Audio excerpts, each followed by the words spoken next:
स्वागत है आप सभी का डेवटेक माइंड्स में। आज इस वीडियो में हम पाइथन वेरिएबल्स को समझेंगे। उससे पहले अगर आप चैनल पर नए हैं तो मेरी पिछली वीडियोस को जाकर देखें। आपके लिए पाइथन की पूरी प्लेलिस्ट स्टार्ट करी है, उसे जाकर एक्सेस करें। और अगर कंटेंट पसंद आता है तो चैनल को सब्सक्राइब करें और वीडियो को अपने दोस्तों के साथ शेयर करें। तो चलिए स्टार्ट करते हैं। हम इस वीडियो में पाइथन वेरिएबल्स के बारे में बात करने जा रहे हैं। तो सबसे पहले समझेंगे एक वेरिएबल होता क्या है। बाय डेफिनेशन समझें तो variable is a named storage location that can hold a value. तो अब इसका मतलब समझते हैं। एक एग्जांपल ले लेते हैं। एग्जांपल के तौर पे मान लेते हैं आपका नाम चंगू है और चंगू की मम्मी जब भी उससे कोई सामान मंगाती हैं तो बोलती हैं कि चंगू सामान लेकर आ। तो इसका मतलब वो आपको चंगू के नाम से रेफर कर रही हैं। अगर आपको एग्जाम्पल पसंद नहीं आया तो प्रैक्टिकली समझने की कोशिश करते हैं। प्रैक्टिकली ऐसा नहीं होता क्या है कि जब हम एक वेरिएबल बनाते हैं तो वो मेमोरी में कहीं ना कहीं पर एक स्पेस लेगा। वो स्पेस उसको आपकी मेमोरी ही प्रोवाइड करा देती है। इसको और अच्छे से समझने के लिए हम आ जाते हैं वीएस कोड पे।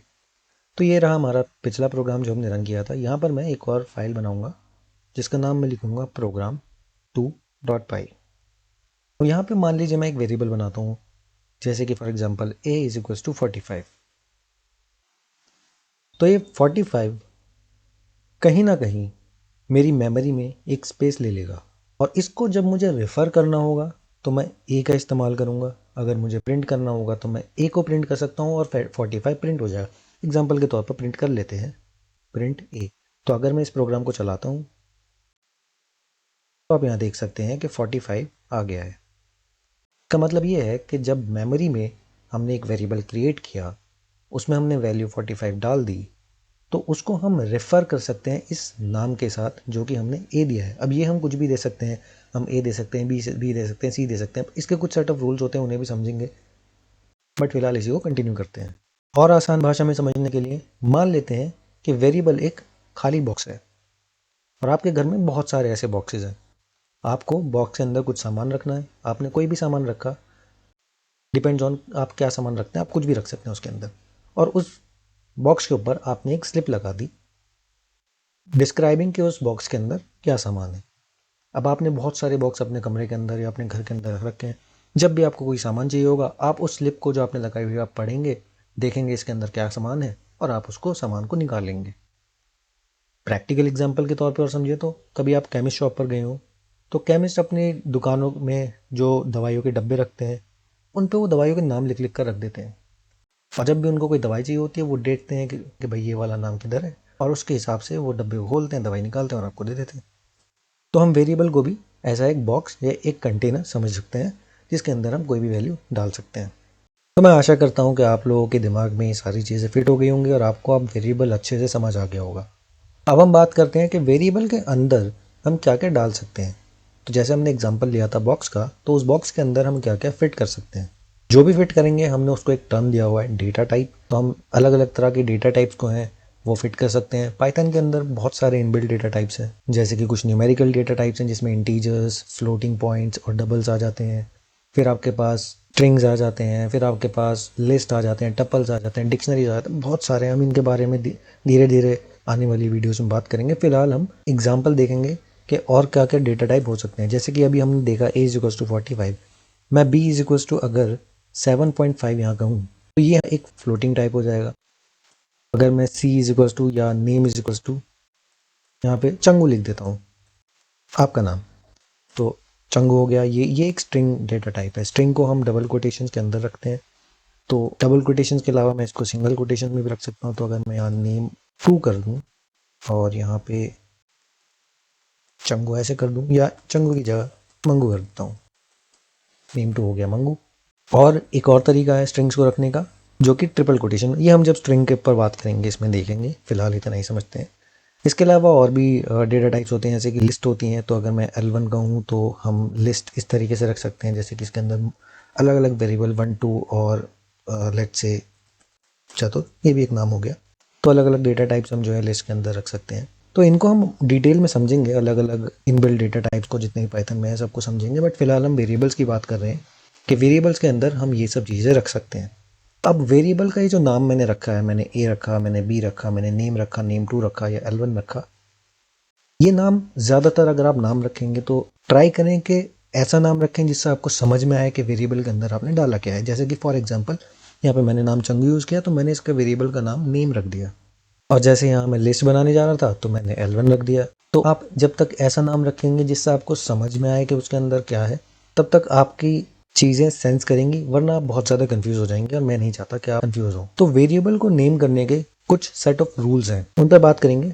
जो पहला रूल है वो ये कहता है कि variable should start with a character और अंडरस्कोर, यानी आप कैरेक्टर यानी A to Z कुछ भी यूज़ कर सकते हैं, और ये कैप्स में भी हो सकता है, नो कैप्स में भी हो सकता है। तो कैरेक्टर होना चाहिए या फिर आप इसको अंडरस्कोर से स्टार्ट कर सकते हैं। तो इसको मैं कमेंट कर देता हूँ, वरना ये मुझे वार्निंग देता रहेगा। हाँ, तो आपने ये भी देखा होगा कि मैंने हैशटैग लगा दिया तो वार्निंग हट गई। इनको हम कमेंट्स कहते हैं। ये भी आपके लिए जानना ज़रूरी है कि जब हम कोड लिखते हैं तो कोड को समझने के लिए कि हमने क्या चीज़ें रखी हैं, हम कमेंट कर देते हैं कुछ चीज़ें। जब ये कोड कंपाइल होगा, रन होगा, एग्जीक्यूट होगा, तो ये कमेंट रन नहीं करेगा। ये सिर्फ आपके देखने के लिए और समझने के लिए। तो जैसे कि मैंने यहाँ पे चंगू लिखा, मैं यहाँ पे कमेंट में लिख दूँ कि ये आपका नाम है, आपका नाम है। अब अगर मैं कोड को एग्जीक्यूट करूँगा तो ये जितने ये कोड्स हैं ये रन करेंगे। ये वाला कोड, ये वाला पार्ट रन नहीं करेगा, क्योंकि ये सिर्फ एक कमेंट है जो मैंने कोड में लिखा है। तो ये भी आपके लिए समझना ज़रूरी था, तो मैंने बता दिया। बट हम बात कर रहे थे कि अगर आप वेरिएबल डिफाइन करेंगे तो या तो कैरेक्टर से स्टार्ट करेंगे, या अल्फ़ाबेट कह सकते हैं इनको, या फिर अंडरस्कोर से स्टार्ट करेंगे। तो यानी मैं ए से स्टार्ट कर सकता हूँ और ए इज इक्वल्स टू कुछ भी लिख सकता हूँ, या फिर मैं अंडरस्कोर ए से स्टार्ट कर सकता हूँ, इज इक्वल्स टू कुछ भी लिख सकता हूँ, लेट्स से 15। और अगर मैं यहाँ पे प्रिंट कराऊँ, प्रिंट अंडरस्कोर ए, तो मैं इसको रन करके देखता हूँ और आप देख सकते हैं 45 प्रिंट हुआ है, क्योंकि हमने पहले प्रिंट कराया हुआ है ए जो कि 45 है, और फिर यहाँ पर प्रिंट हुआ है 15 जो कि हमारा अंडरस्कोर ए था। तो इसका मतलब अंडरस्कोर से हम स्टार्ट कर सकते हैं। क्या और किसी चीज़ से स्टार्ट कर सकते हैं? क्या मैं @ से स्टार्ट कर सकता हूँ? चेक कर लेते हैं। जी नहीं, ये कह रहा है वार्निंग है, नहीं कर सकते। क्या मैं हैशटैग से स्टार्ट कर सकता हूँ? ये तो कमेंट आ जाएगा, तो मैं ये भी नहीं कर सकता। क्या मैं डॉलर से स्टार्ट कर सकता हूँ? नहीं, वार्निंग आ गया। वंस अगेन आप देख पा रहे हैं कि ये एरर दे रहा है मुझे। तो this is because of this ID, this VS code. तो VS कोड मुझे यहाँ पे एरर दे रहा है, तो ये एक वन ऑफ द यूज़ है हमारे VS कोड ID का। तो मैं इसको हटा देता हूँ, मुझे एरर नहीं चाहिए। अब देखते हैं दूसरा रूल। दूसरा रूल ये कहता है कि वेरिएबल के अंदर आप नंबर रख सकते हैं, लेकिन स्टार्टिंग में नहीं कर सकते, यानी आपका वेरिएबल नंबर से स्टार्ट नहीं कर सकता। तो इसका मतलब अगर मैं वेरिएबल चाहूँ 1_a, तो ये मैं नहीं कर सकता, लेकिन मैं a_1 ये कर सकता हूँ। और इज इक्वल्स टू अगर मैं 5 बोलूँ तो ये चल जाएगा। बट 1_a आप देख सकते हैं बिल्कुल लाल हो गया है, तो ये नहीं चलेगा, तो ये एरर देगा हमें। मैं A1 भी कर सकता हूँ, A1 कुछ भी, कितना भी लंबा डाल सकता हूँ, और ये एक वेरिएबल बन जाएगा जिसमें मैं कोई वैल्यू डाल सकता हूँ। तो ये दूसरा रूल था कि आप नंबर से स्टार्ट नहीं करेंगे। आप नंबर को बीच में कहीं यूज़ कर सकते हैं, बट नंबर से स्टार्ट नहीं करेंगे। वंस अगेन ये सेंस नहीं करता कि आप किसी वेरिएबल का नाम इस तरीके से रखें। हमेशा जैसे मैंने बताया, वेरिएबल का नाम आप ऐसा रखेंगे जिससे आपको समझ में आए कि उसके अंदर क्या डेटा रखा हुआ है। तीसरा रूल है अल्फा न्यूमेरिक का। अल्फा न्यूमेरिक का मतलब है, यहाँ देखते हैं, अल्फा न्यूमेरिक का मतलब है कि आप A to Z कैपिटल्स में और A to Z स्मॉल्स में, 0 to 9 ये सब यूज़ कर सकते हैं, या फिर हम अंडरस्कोर भी यूज़ कर सकते हैं। इसके अलावा आप कोई @ कोई हैशटैग, कोई चीज़, कॉमा वगैरह कुछ नहीं यूज़ कर सकते वेरिएबल के नाम में। तो ये तीसरा रूल हो गया। चौथा रूल देखते हैं अब। चौथा रूल है कि वेरिएबल केस सेंसिटिव होता है। फॉर एग्जांपल अगर मैं पहले ये ऊपर वाले कमेंट कर देता हूँ। कमेंट का एक शॉर्टकट भी है VS कोड में, आप Ctrl+/ दबाएंगे तो ये कमेंट हो जाएगा। तो / दबाया मैंने, कंट्रोल और / और ये कमेंट हो गया। तो शॉर्टकट्स भी मैं आपको बताता रहूँगा, आप इसका भी ख्याल रखिएगा ID में। और ये भी मैं कमेंट कर देता हूँ क्योंकि ये एरर दे रहा है। और यहाँ पे मैं क्या करूँगा, मैं कहूँगा A = 12 और कैपिटल A = 15। और अगर मैं प्रिंट कराऊँ, क्योंकि पहले मैंने A कह दिया और मैंने कैपिटल A भी कह दिया, तो अगर मैं दोनों को प्रिंट कराऊँगा तो ये दोनों as a different variable print होंगे।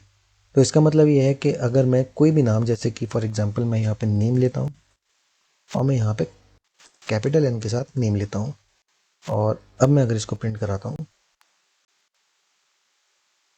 ओके, तो हमें यहाँ पे नेम और नेम लेना था, और अब मैं यहाँ पे इसको प्रिंट करा सकता हूँ। तो आप देख सकते हैं 12 और 15 आ गए, यानी सिर्फ एक n कैपिटल करने से ये दो अलग वेरिएबल हो गए। इसका मतलब ये केस सेंसिटिव है, और आप किसी भी चीज़ का केस बदल देंगे तो वेरिएबल दूसरा बन जाएगा। चौथा और सबसे ज़्यादा इंपॉर्टेंट रूल है, वेरिएबल कोई पाइथन का कीवर्ड नहीं हो सकता। तो पाइथन के अंदर 37 ऐसे कीवर्ड्स हैं जिनको हम यूज़ नहीं कर सकते। इनके बारे में हम आगे आने वाली वीडियोस में समझेंगे। कुछ जो है, जैसे कि आप देखें एंड हो गया, एज हो गया, ये हमारे लॉजिक्स हैं, इनको हम ये प्री डिफाइंड है, इनका कुछ अलग से वर्क होता है। आप जहाँ भी इसको यूज़ करेंगे, ये कुछ अलग प्री डिफाइंड वर्क करने के लिए यूज़ होते हैं। तो अगर मैं इसका वेरिएबल डिफाइन कर दूंगा तो ये जो पहले से प्री डिफाइंड कीवर्ड है, ये कीवर्ड अपना काम नहीं कर पाएगा। इसलिए हम अवॉइड करते हैं कि कोई भी ऐसी चीज़ यूज़ करें जो पहले से प्री डिफाइंड कीवर्ड्स में आती है पाइथन के, और उनको हम नेम में यूज़ बिल्कुल नहीं करेंगे।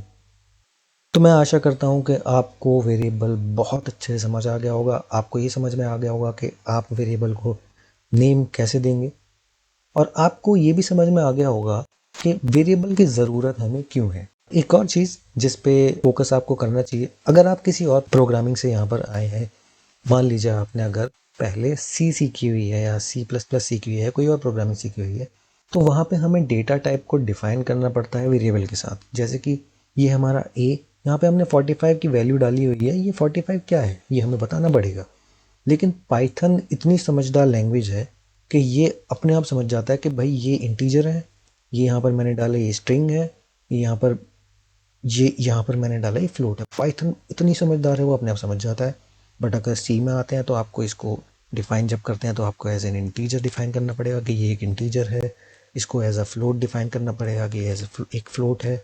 इसको एज अ स्ट्रिंग डिफाइन करना पड़ेगा कि एक स्ट्रिंग है। बट पाइथन में कोई ज़रूरत नहीं है आपको। पाइथन इतनी समझदार है कि अपने आप समझ लेती है कि ये वेरिएबल के अंदर क्या डेटा टाइप है, just by looking at the value कि आपने क्या वैल्यू वेरिएबल के अंदर डाली है। तो इसका मतलब यह है कि आपने बॉक्स के अंदर बस चीज़ें डाल दी और बॉक्स के ऊपर एक लेबल लगा दिया, एक नाम लगा दिया, लेकिन आपने ये नहीं लिखा कि इसके अंदर मैंने क्या डाला है।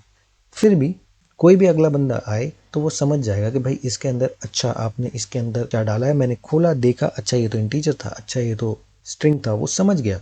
सिर्फ देखने के बाद बॉक्स खोला और देखा और समझ गया। वहाँ पे आपको डिफाइन करने की ज़रूरत नहीं पड़ी कि इसके अंदर इंटीजर था, आपने खोला, आपने देखा, आपने पढ़ा इंटीजर है, ठीक है इंटीजर ले लिया, ऐसी कोई ज़रूरत नहीं है। तो ये पाइथन की खासियत है, ये ऐसी खासियत है पाइथन की भी हम समझते रहेंगे, जिससे हमें पता चलेगा कि भाई पाइथन क्यों एक बहुत ही ज़्यादा फेमस लैंग्वेज है और क्यों बहुत ज़्यादा लोग इसको पसंद करते हैं, और क्यों एक बूम देखा जा रहा है ख़ासतौर पर डेटा साइंस की इंडस्ट्री में। इतना ज़्यादा पाइथन यूज़ हो रहा है, AI वगैरह में पाइथन बहुत ज़्यादा यूज़ किया जा रहा है। तो ये सब भी हमारे लिए जानना ज़रूरी है। तो अब मैं आशा करता हूँ आप लोग वेरिएबल के बारे में बिल्कुल बढ़िया तरीके से समझ गए होंगे। अब आपसे मैं मिलूँगा अगली वीडियो में। So see you in the next one.